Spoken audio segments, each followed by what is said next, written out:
మన ప్రజ్ఞాగురు.com ఇంకొకటి ఒక ఆయన అడుగుతున్నారు ఏంటంటే ఈ కేంద్ర వేధింపు కింద ఉంటుంది యాక్చువల్గా అయితే ఆ కేసు ఏంటంటే ఇది లగ్నంలో శని ఉన్నాడు మేష లగ్నానికి లగ్నంలో శని ఉన్నాడు అట్లాగే సప్తమంలో తులా లగ్నంలో కుజుడు ఉన్నాడు ఇది గనక మనం చూస్తే ఇది ఒక రకంగా చెప్పాలంటే కేంద్ర వేధింపు కింద ఉంటుంది ఎందుకంటే శనికి లగ్నాధిపత్యం వచ్చింది పాపగ్రహం నీచలో ఉన్నాడు అలాగే సప్తమ స్థానంలో కుజుడు ఉన్నాడు కేంద్రాధిపత్యం వచ్చింది ఆయన పాపగ్రహమే అది స్వక్షేత్రం కాదు అండ్ కుజ దోషం కాబట్టి ఈ రెండు పాపగ్రహాలు అవ్వటం వల్ల ఇక్కడ ఎక్స్పెక్టేషన్స్ కోరికలు చాలా ఎక్కువ ఉంటాయి కానీ వాటిని ఫుల్ఫిల్ చేసుకునేటువంటి ధైర్యం ఉండదు ఎందుకంటే లగ్నంలో ఉన్నటువంటి శని ఇక్కడ నీచ స్థానంలో ఉండి అఫ్కోర్స్ ఇక్కడ ఒకవేళ శని వచ్చేలో ఉన్నా కూడా ఈ శని అనేటువంటి వాడి పాపగ్రహం కాబట్టి లగ్నంలో ఉన్నాడు కాబట్టి ఇక్కడ ఏం చేస్తాడు అంటే ఒక్కొక్కసారి తెలియనటువంటి మూర్ఖత్వాన్ని తెలియని ఆవేశాన్ని సడన్ గా తీసుకొచ్చి ఆ వ్యక్తిని భయభ్రాంతులకి తర్వాత తద్వారా రిజల్ట్ భయభ్రాంతులకు గురి చేసేట్లుగా కోరికున్నా దాన్ని తీర్చుకోలేనటువంటి అధైర్యం ఇట్లాంటి లక్షణాలన్నీ కనిపించేలాగా చేస్తారు కాబట్టి దీన్ని కేంద్ర వేధింపు అంటాం ఇటువంటి జాతకాల్లో కూడా ఎక్స్పెక్టేషన్స్ ఎక్కువ ఉంటాయి కాబట్టి సహజంగా ఉన్నటువంటి గ్రహం అది రాహువు కానీ కేతువు కానీ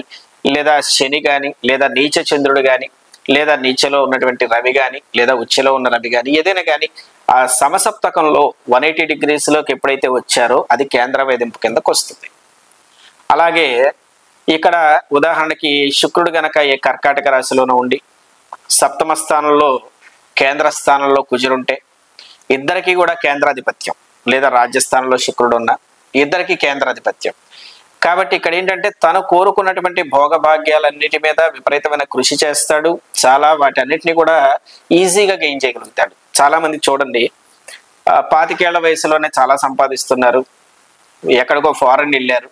అక్కడ భలే చదువుకున్నారు వీళ్ళు ఉన్నట్టుగా మనం ఎట్లాగా అంటే చాలా మంది చూస్తూ ఉన్నప్పుడు ఒక్కొక్కరు 40 ఏళ్ళు 30 ఏళ్ళు వచ్చిన చదువుతూనే ఉంటారు వాళ్ళ చుట్టుపక్కల ఉన్న పిల్లల్లో ఒక పిల్లాడు ఎవరో సడన్ గా ఫారెన్ వెళ్ళాడు అక్కడ బాగా చదువుకున్నాడు చిన్న వయసులోనే ఊహించని విధంగా ఎవరికి రానటువంటి ఆలోచన విధంగా అతనికి ఆపర్చునిటీస్ రావడం లక్షల్లో సంపాదించడం జరుగుతుంది అంటే ఇక్కడ ఏంటంటే ఈ రుచిక మహాపురుష యోగాలు కావచ్చు ఇట్లాంటివన్నీ కుజుడు ఎట్లా అయితే కష్టాన్ని పెడతాడో కుజదోషాన్ని ఇస్తాడో అదే కుజుడు ఆ యుద్ధాన్ని కూడా గెలిచేలా చేస్తాడు ఆ యుద్ధము అంటే కేవలం ఏదో మనం ఒక దేశానికి రాష్ట్రానికి మధ్యలో జరిగే యుద్ధం అనో ఫిజికల్ ఫైట్ అనో కాదు ఇక్కడ సంసారం అనేటువంటి సాగరంలో చేసే యుద్ధాలు కావచ్చు ఉద్యోగరీత్యా చేసే యుద్ధాలు కావచ్చు ఇలా ఇవన్నీ కూడా అదే ఒక ఉదాహరణకి ఇదే కుజుడు కనుక ఏ కుటుంబ స్థానంలో ఉన్నాడు అనుకోండి 2వ స్థానంలో వాడు ఇక్కడ కుటుంబంలో సక్రమంగా మాట్లాడకపోవటం లేదా చాలా స్ట్రైట్ ఫార్వర్డ్గా మాట్లాడటం వాడు ఇది జరగాలి అంటే ఇది జరగాల్సిందే ఇలాగే ఉండాలంటే ఇలా ఉండాల్సిందే ఇట్లాంటి లక్షణాలతో మాట్లాడడం ఇట్లా జరుగుతుంది కానీ ఒక రకంగా చెప్పాలంటే కుజుడు పాపగ్రహము అండ్ దట్టు తనున్నది కుటుంబ స్థానంలో కాబట్టి ఎప్పటికైనా సరే ఆ అన్యోన్యత లోపం అనేది కనబడుతూ ఉంటుంది అది ఏ లగ్నం అయినప్పటికీ కూడా అట్లాగే రాజ్యస్థానంలో ఉన్నాడు ఉదాహరణకి ఇప్పుడు రాజ్యస్థానంలో ఉన్నాడు అన్నప్పుడు అది ఏ మకర లగ్నమో అనుకోండి అది ఇంకొంచెం బాగుండే అవకాశం ఉంది అట్లాగే ఈ రుచిక మహాపురుష యోగాలు అంటే కేంద్ర స్థానాల్లో కుజుడు ఉండాలి ఆ కేంద్ర స్థానం అనేది కుజుడికి సంబంధించినటువంటి స్వక్షేత్రం కానీ లేదా ఎగ్జాల్టెడ్ పొజిషన్ కానీ అయి ఉండాలి కాబట్టి ఇది ఓన్ హౌస్ అయినా ఆ ఉచ్చ స్థానం అయినా కూడా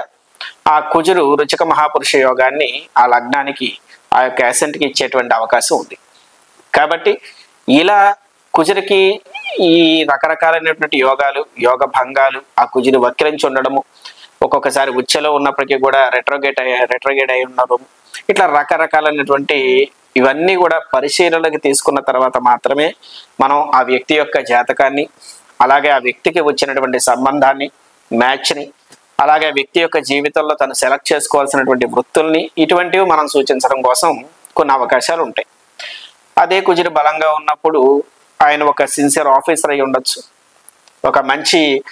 పోలీస్ ఆఫీసర్ అయి ఉండొచ్చు అలాగే ఒక డిఫెన్స్ మెకానిజంలో పనిచేయచ్చు లేదా మార్షల్ ఆర్ట్స్ నేర్పించేటువంటి గురువు అవ్వచ్చు లేదా ఒక మార్షల్ ఆర్ట్ ఫైటర్ అయ్యి ఏదన్నా మంచి కప్ సాధించేటువంటి స్థానంలో ఉండొచ్చు. అలాగే క్రీడల్లో మంచి టోర్నమెంట్స్లో కావచ్చు, క్రీడల్లో కానీ జాతీయ అంతర్జాతీయ స్థాయిలోకి వెళ్ళే అవకాశాలు ఉన్నాయి. అలాగే ఒక అడ్మినిస్ట్రేషన్ ఏదైనా సరే, ఒక పెళ్లి చేసినా సరే, ఒక కంపెనీని నడిపినా సరే ధైర్యంగా ఉండడము, తాను పట్టిన సిద్ధాంతాన్ని ఎవరికి భయపడకుండా ఎంత దూరమైనా సరే బలంగా ఉండడం, ఇట్లా జరుగుతుంటాయి. మనం కూడా మన చుట్టూ ఉన్న చాలా మందిని చూస్తూ ఉంటాం. మన ఆఫీసుల్లో కానీ చాలామంది ఆ బాస్ చాలా సీరియస్గా ఉంటాడని, లేకపోతే ఆ బాస్తో మాట్లాడలేమనో, ఆయన చాలా స్ట్రైట్ ఫార్వర్డ్గా మాట్లాడతాడు అనో, లేకపోతే ఆయన మనం ఎన్ని వేషాలు వేసినా అక్కడికి వెళ్ళేసరికి ఆయన ఒకటే మాటతో డైలాగ్తో అన్నీ తీసేస్తాడు, అంత సీరియస్గా ఉంటాడు, ఆయనకి వర్క్ తప్ప ఇంకొకటి లేదు, ఆయన వర్క్లో ఏ విషయం ఎంతటి వాడినైనా సరే ఎట్లాంటి వాడినైనా సరే వర్కుల కోసం వదిలేసుకుంటాడను, ఇట్లా రకరకాలైనటువంటి వింటూ ఉంటాం. ఉదాహరణకి ఇప్పుడు సపోజ్ ఏ సుఖస్థానంలోనో అంటే ఏ 4th పొజిషన్లోనో గనక కుజుడున్నాడు అనుకోండి, గృహానికి సంబంధించి, అది ఉదాహరణకి ఏ మేష లగ్నమో అయ్యి 4th పొజిషన్లో కుజుడున్నప్పుడు అతను లగ్నాధిపతి అయినప్పటికీ కూడా నీచ స్థానం అవుతుంది. కాబట్టి ఒక గృహం కొనలేకపోవటం లేదా కట్టలేకపోవటం, ఆ కట్టిన గృహంలో తాను నివసించలేకపోవటం, ఎన్ని ప్రయత్నాలు చేస్తున్నప్పటికీ కూడా ఆ గృహం అనేది యోగ్యత రాకపోవడం, లేదు ఏ సింహలగ్నానికి 12th పొజిషన్లో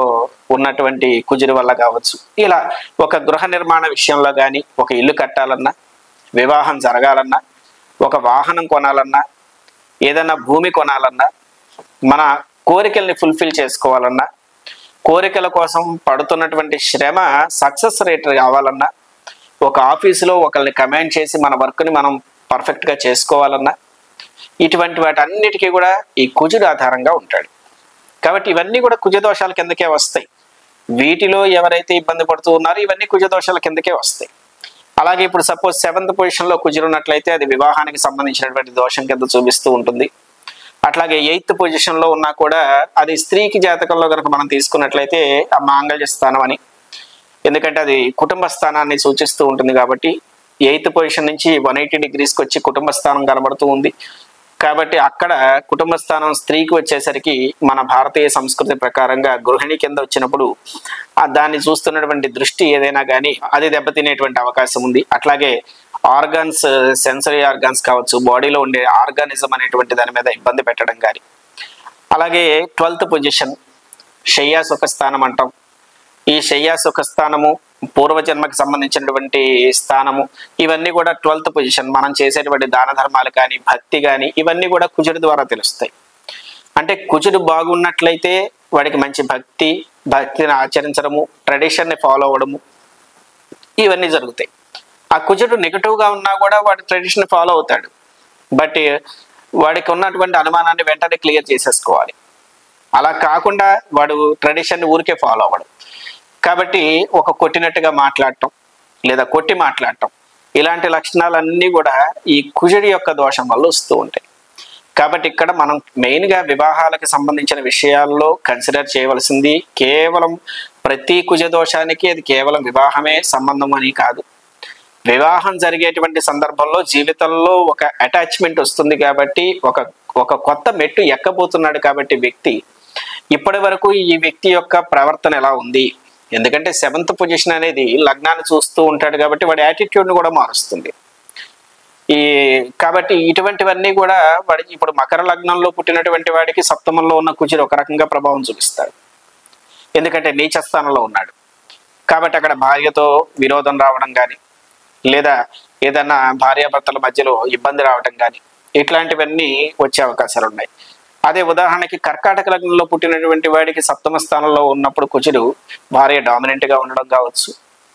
లేదా ఇట్లా వారి జాతకాల్లో మిగిలిన యొక్క ప్లానటరీ పొజిషన్స్ని కూడా బేస్ చేసుకోవాలి. కేవలం ఒక కుజుడిని మాత్రమే మనం బేస్ చేసుకుని చెప్పడానికి కూడా లేదు. కాబట్టి శుక్రుడు కళత్రకారకుడు. కాబట్టి ఆ శుక్రుడు ఎలా ఉన్నాడు, ఆ శుక్రుడు ఏదైనా నీచ పొంది ఉన్నాడా, కళత్ర స్థానానికి అధిపతి ఎలా ఉన్నాడు. ఇప్పుడు కుంభలగ్నాన్ని తీసుకున్నట్లయితే కళత్ర స్థానానికి అధిపతి రవి అవుతాడు. అలాగే ఏ సింహలగ్నాన్ని తీసుకున్నప్పుడు కళత్ర స్థానానికి అధిపతి శని అవుతాడు. కాబట్టి ఆ శని ఎలా ఉన్నాడు, ఇక్కడ రవి ఎలా ఉన్నాడు, వారు ఏదన్నా నీచ పొందారా, వారు పాపస్థానాన్ని పొందారా, వీరి మీద ఏమన్నా కుజగ్రహం యొక్క దృష్టి ఉందా, శుక్రుడిని ఇంపాక్ట్ చేస్తూ కుజుడు ఏదన్నా స్థానంతో చూస్తున్నాడా. ఎందుకంటే ప్రతి ప్లానెట్కి కొన్ని స్పెషల్ ఆస్పెక్ట్స్ ఉంటాయి. శని జీవ కుజాహ త్రిదశ త్రికోణ చతురష్టగాన్ అని చెప్పి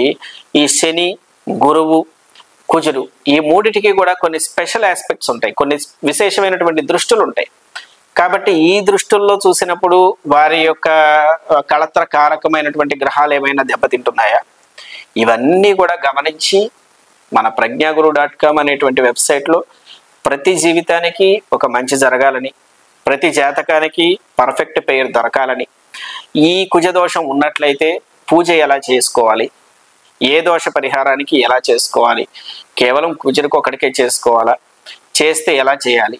ఒకవేళ అది గనక మ్యారేజ్ ట్వైస్ రెండో పెళ్లి యోగ్యత అయిన జాతకం అయినట్లయితే అలా జరగకుండా ఏం చేయాలి, లేదు జరిగిపోయి ఉండుంటే దాన్ని నెక్స్ట్ ఏం చేసుకోవాలి, రెక్టిఫై చేసుకోవాలి, అది కుజగ్రహానికి సంబంధించినటువంటి దోష పరిహారం ఎలా చేసుకోవాలి, ఆ కుజగ్రహానికి సంబంధించిన దోష పరిహారంతో పాటు శుక్రుడు దెబ్బతిన్నాడా, దానికి అర్క వివాహం చేయాలా, కుంభ వివాహం చేయాలా, కదలి వివాహం చేయాలా, ఏం చేయాలి, ఏదైనా అలా చేయటం వల్ల ఏంటి, ఎట్లా మనం ముందుకెళ్ళాలి, తర్వాత వివాహంలో ఎటువంటి మ్యాచ్ని మనం కంపేర్ చేయాలి, మ్యాచ్ చేయాలి, అలాగే ఎటువంటి ముహూర్తంలో వివాహం చేయాలి, ఇన్ని రకాలైనటువంటి కొంతమంది చూడండి తాత తండ్రి అందరూ 2-3 పెళ్లిళ్లతో ఉంటారు. అంటే ఈ కుజుడు అనేటువంటి దోషం అనేటువంటిది పరిహారం చేసుకోకుండా మనం ముందుకెళ్తూ ఉన్నప్పుడు అది హెరిడిటరీగా తర్వాత తరానికి కూడా వచ్చి వారిని కూడా అదే రకమైనటువంటి సమస్యలోకి లాగేటువంటి అవకాశాలు కూడా కనబడుతూ ఉన్నాయి. ఇవి కొన్ని విశేషమైనటువంటి కండిషన్స్లో కొన్ని కేసెస్లో చూస్తూ ఉంటాం. కాబట్టి ఇవన్నీ మనం ఎట్లాంటి జాగ్రత్తలు తీసుకోవాలి అనేది ప్రతిదీ కూడా మీ జాతకాన్ని విడిగా పరిశీలించి వాటిని ఎటువంటివి ఇప్పుడు ఆల్రెడీ ఇప్పటికి పెళ్లి చేసుకుని ఉంటే ఆ పెళ్లి తర్వాత గొడవలు వస్తున్నాయండి, చికాగ్గా ఉంది అన్నప్పుడు అది జాతకంలో దోషమా, ముహూర్తంలో దోషమా, లేకపోతే మీకు ఏదన్నా గోచారంలో ఏదన్నా ప్లానటరీ పొజిషన్ ట్రాన్సిట్ అయ్యిందా, లేకపోతే దశలు అంతర్దశల్లో ఉందా, అది శాశ్వతంగా దోషంగా ఉండబోతుందా, లేదా టెంపరవరీగా ఒక స్పాన్ ఆఫ్ టైం ఒక సర్టెన్ పీరియడ్ వరకే ఉండి ఆ దోషం పోతుందా, ఇటువంటివన్నీ కన్సిడర్ చేసిన తర్వాత మాత్రమే మనం ఏదైనా ఒక పూజ చేసినా, ఏదైనా ఒక నిర్ణయం తీసుకున్నా, ఏదైనా ఒక స్టెప్ ముందుకు వెళ్ళి నెక్స్ట్ దీనికి ఏదైనా ఇప్పుడు ముళ్ళుని ముళ్ళుతోనే తీయాలన్నట్లుగా ఏదైనా ఒక పరిష్కారాన్ని వెతికి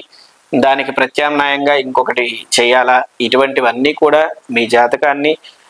ఇండివిజువల్గా చూసినప్పుడు బాగా వివరంగా అర్థమవుతుంది. ఎందుకంటే ప్రతి కుజ దోషము ప్రతి జాతకానికి ఒకేలా పనిచేయదు. కాబట్టి మీకున్నటువంటి సందేహాలు, మీ జాతకాన్ని పరిశీలించాలి, మా జాతకం చూపించుకోవాలి, లేదా మా జాతకంలో ఇది ప్రాబ్లం ఉంది, దీని గురించి ఇట్లా తెలుసుకోవాలి అనుకున్నటువంటి వారు ప్రజ్ఞాగురు.comలో రిజిస్టర్ అవ్వండి. అలాగే అక్కడ ఉన్నటువంటి నెంబర్కి వాట్సాప్ ద్వారా మీ యొక్క డీటెయిల్స్ లేదా ప్రజ్ఞాగురు.com ప్లాట్ఫామ్ మీద మీ డీటెయిల్స్ని షేర్ చేయడం వల్ల మీకు ఇచ్చినటువంటి సర్టైన్ టైంలో మా సంస్థ నుంచి మీకు కాల్ రావటం, మేము దానికి సంబంధించిన పూర్తి వివరాలు మాట్లాడి మీ సమయాన్ని